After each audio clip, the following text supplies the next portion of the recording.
1,500 ka oportunidad sa pagpanrabaho ang giandam sa Department of Labor and Employment atol sa kasaulugan sa anibersaryo sa Technical Education and Skills Development Authority (TESDA). Nakapahimos ang mga job seekers sa nagkadaiyang job vacancies sa technical o vocational nga pagpanrabaho subay usab sa selebrasyon sa National Tech Voc Day. Ang tinuig nga World Cafe of Opportunities naghatag og kahigayunan nga madawat sa usa ka job vacancy ang aplikante nga haom sa iyang skills ug talent. We are offering around 1,500 jobs and Region 7 is targeting around 100 HATS. HATS is hard on the spot. 40 ka kumpanya ang misalmot sa usa ka adlaw nga job fair nga gibuksan alang sa mga graduates ug tinun-an sa TESDA. Subay sa Build Better More program o pagbalik sa turismo sa pagsugod sa administrasyon ni Presidente Ferdinand Marcos Jr. sagad nga gibuksan nga trabaho adunay kalambigitan sa construction o tourism industries. Winasab ang birthday celebrator nga si Joe Duguel nga na-hire on the spot atol sa maong job fair. Lumad nga tagalungsod sa inatilan si Duguel ug ikaupat sa 7 ka managsuon. Dakong pasalamat sa birthday boy sa maong oportunidad nga makatrabaho. Dako jud kayo tabang ang ilahang paghatag diri kanako pag eskwela nako og plumbing kay naapil man sad ko nila sa ilang scholarship program. Dako jud kayo pasalamat ko nila nya. Unya nagamit po nako og pag apply nako karon. Nisuway sab sa iyang swerte si Jack Marie Relativo, 25 anyos, kinsa mi-apply isip hotel representative sa Qatar. Actually, grabe ako ka siyang tabang kay most of us ng God is dili jud nga naka-open na mo apply bisan asa. Then since nag-open ni siya nga kuan job kuan is mara siya kanang nagimi opportunity nga makakuan jud mi ba, maka-experience niya, maka-choose mi usa mo ganahan. And then sa amo sang mga na-experience.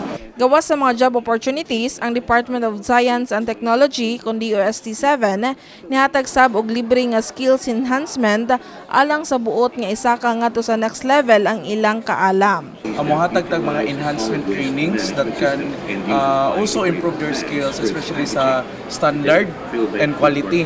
So naatay mga food safety training, food product development, and naasa tay mga kanang good manufacturing practices and asset training. So kana sila, for example, kukiri ang ilahang line of training, so naami diha to enhance more, empower more their skills. Aduna sa exhibit nga gipasigarbo sa mga selebrasyon, lakip na ang free taste sama sa adobong rabbit nga giluto sa mga TESDA scholars. Nam dili jud siya hugaw man kay samo ang cage siya kanang iya ang hugaw gani ditso ra man gud siya unya. Kanang amo sang i-collect iya ang hugaw ma'am kay organic man among farm, so ang ilang hugaw magamit sila as a fertilizer. Then herbivore man gud siya nga klase sa kuan ma'am. So, yung among ipakaon is mga available na itong raw materials dito sa farm food, nananom itong mga forages, different forages. So, makonsider na itong mas limpyo gid siya.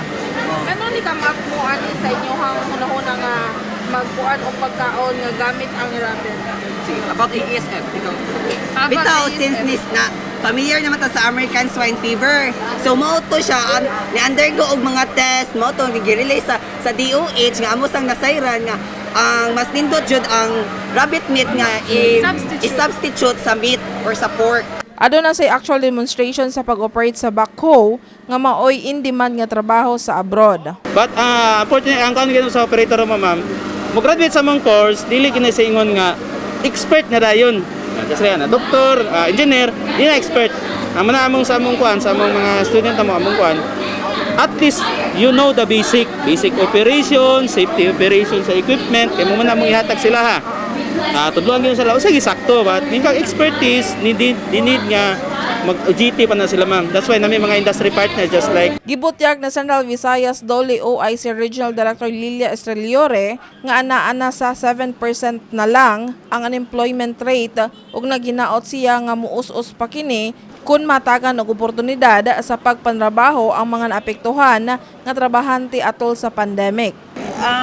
That is the usual nato gyud nga normal rate, but currently no sa ato pod nga usa sa brainchild sa ato karon nga bag-o nga division head sa employment division is the industry-based job fair. No? So there'll be many hard on the spots like BPOs. Samtang sa laing bahin, gibuksan sab sa unang higayon ang Vendors Fair 2022 sa Visayas ug Mindanao karong adlaw. Matod sa organizer nga si Chris Matunan, tumong sa maong kalihukan mo ang paghatag og oportunidad o koneksyon sa mga mid-size enterprise sa Visayas ug Mindanao. So, at its core, we wanted to create connections, you know. Via Vendor Fair is about creating connections between the buyers that are part of our vendor community, as well as the vendors here in Cebu. What we wanted to do was to try to help the MSMEs in Cebu to accelerate their growth and by opening up opportunities with the top conglomerates in the Philippines. Gipasabot sab ni Richel Pulikit, ang Vismen team leader sa CRIF Philippines, nga ang Sugbo usa ka economic hub sa nasod nga buot nilang mailha tibuok kalibutan.